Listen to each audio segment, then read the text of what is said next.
Perkenalkan, nama saya Dani, sering dipanggil Channel. Ya, aktivitas saya sehari-hari di kebun, ya bertani kopi gitu. Perkenalkan, nama saya Hikmat Budiman, bisa dipanggil Budi. Kegiatan saya tiap hari di kebun kopi sebagai petani. Nami abdi Gani Rustendi, asal di Kota Bandung.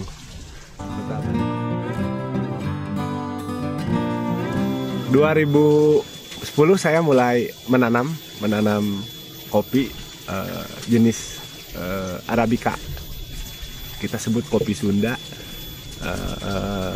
atau nama latinnya itu Typica.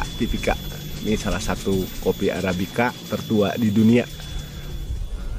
Ya, saya datang ke Puntang ini kan 2014 ya, mulai terjun di dunia kopi 2015. Di kopi mah mulai 2000 genap kapungkur, cuman tadi dia gitu di wisata lah.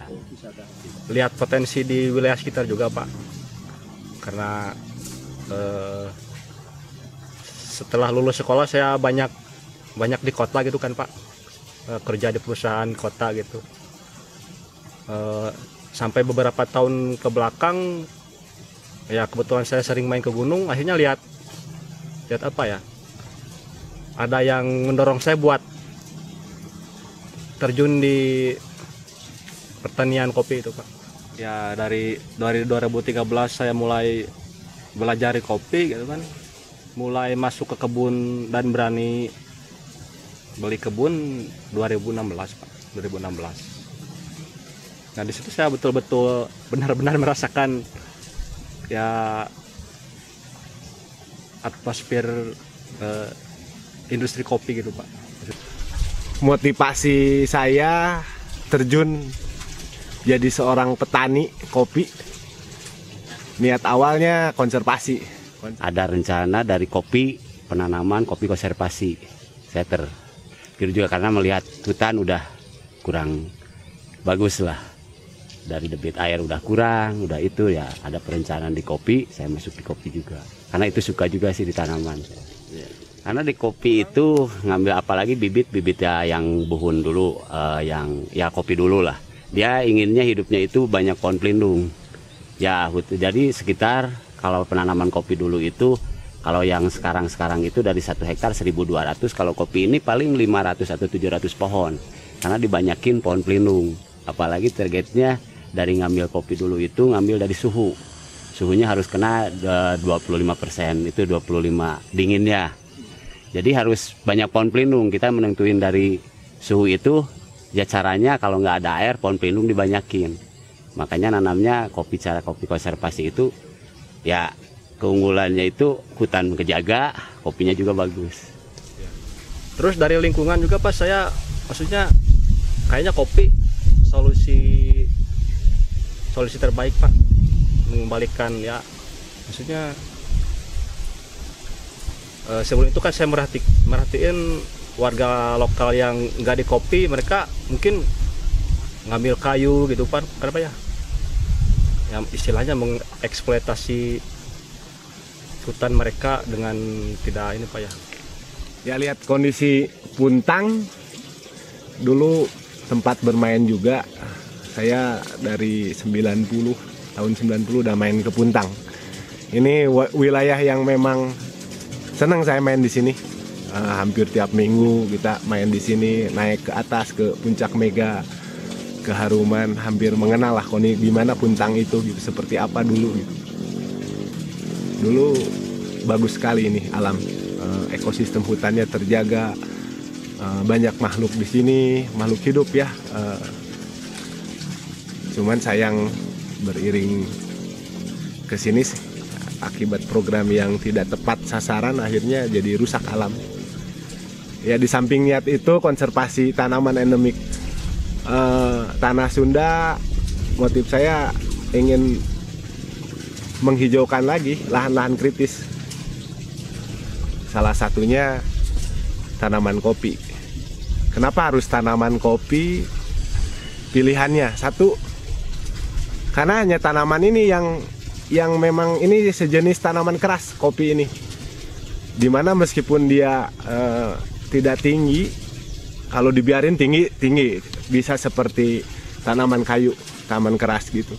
Tapi karena butuh dimanfaatkan untuk buahnya, manusia akhirnya kita bikin pendek 2 meter lah paling tinggi itu. Cukup gitu. Dan akarnya itu bisa mengikat tanah. Karena tanaman kopi tanaman keras gitu. Dan dia menghasilkan buah, otomatis buat orang-orang yang menanam bisa memberikan hasil berkah.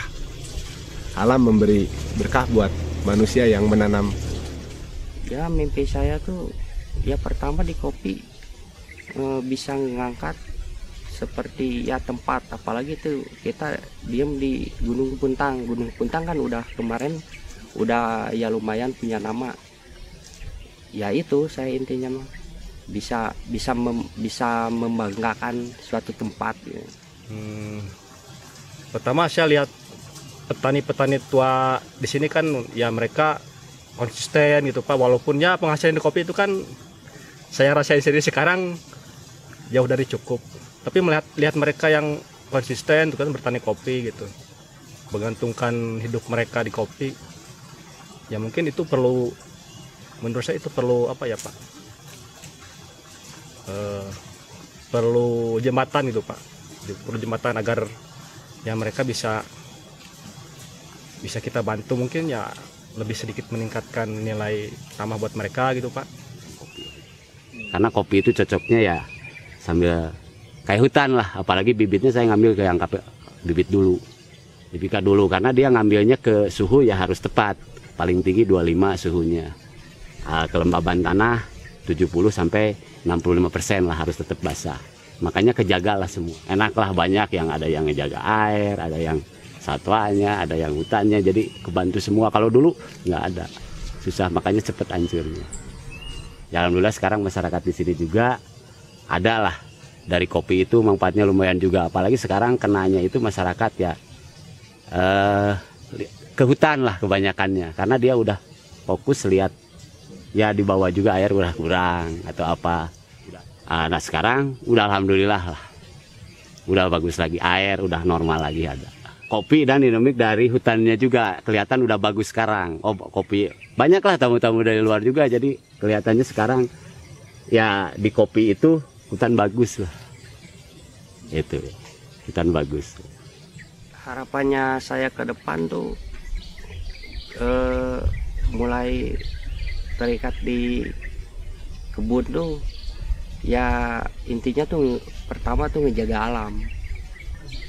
Yang intinya tuh ngejaga alam, karena kita hidup di alam gitu ya. Kalau alamnya nggak dijaga ya pasti alam juga nggak bakalan ngejaga kita. Dan harapan bisa menghidupi banyak orang, banyak makhluk hidup dengan cerita kopi di Puntang untuk semua makhluk hidup.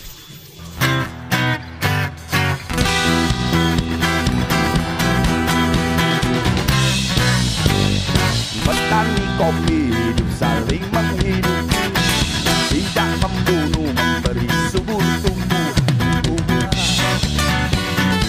Hutan rimbun tak lagi kumuh, tidak sekedar sajian wangi sorghum, namun menambah energi, uang menuju alam suci. Merah jernih buah matahari,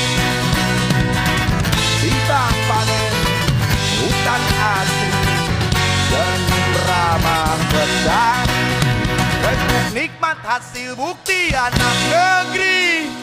Mari